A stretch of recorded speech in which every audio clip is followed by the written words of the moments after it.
ഞാൻ ഈ ഉപതെരഞ്ഞെടുപ്പ് ഒന്ന് ജയിച്ചപ്പോൾ എന്നെ ആരും അങ്ങനെ ക്യാപ്റ്റനെ വിളിച്ചില്ലല്ലോ. എത്രയോ ഉപതെരഞ്ഞെടുപ്പ് ഞാൻ പ്രതിപക്ഷ നേതാവായിരുന്നപ്പോൾ ജയിച്ചല്ലോ. അന്ന് ക്യാപ്റ്റനുള്ള പദവി എനിക്ക് തന്നില്ല. അതെന്താ തരാഞ്ഞത്?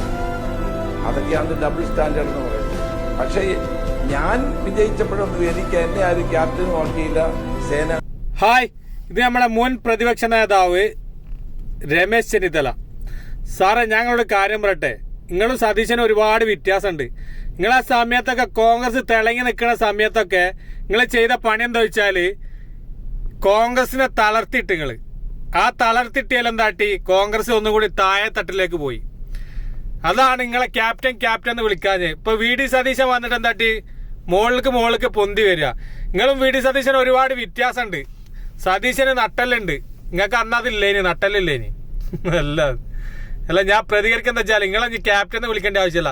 എല്ലാ കോൺഗ്രസ്സുകാർക്കും നിങ്ങൾ ആ പ്രതിപക്ഷത്തിൽ ഇരിക്കുന്ന സമയത്താണ് കോൺഗ്രസ് പറ്റ ഡൗൺ ആയ ഒരു സമയം. പ്രതികരിക്കാനും ആരുമില്ല, ഒരു കാര്യം പറയാൻ ആരുമില്ലാത്ത കാലത്ത് ഒരു കണ്ടീഷനിൽ ആ സമയത്ത് ഉണ്ടായിന്. സതീശൻ അങ്ങനെയല്ല, ഒന്ന് പറഞ്ഞാൽ രണ്ടെണ്ണായിട്ട് പറയും. ഇപ്പൊ പി വി അൻവറിന്റെ ഏറ്റവും വലിയ ദേഷ്യം എന്താ സതീശനോട്?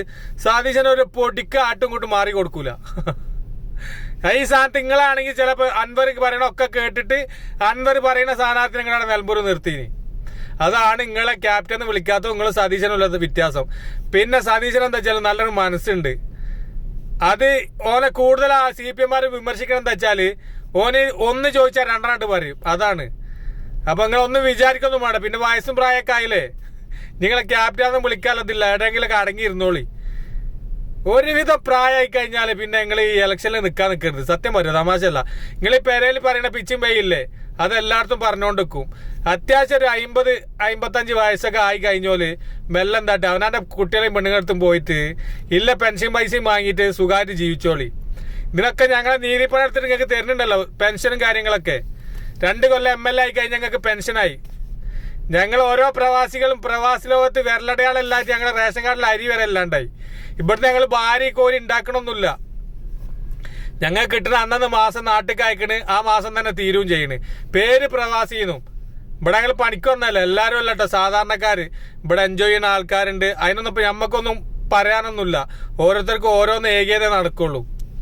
അപ്പൊ എല്ലാവരും സ്നേഹം മാത്രമല്ല. പിന്നേന്ന് പ്രവാസികൾക്ക് അരി വരെ കൈയിന്റെ വിരല് വിടായിട്ട് അരി വരെ അല്ല.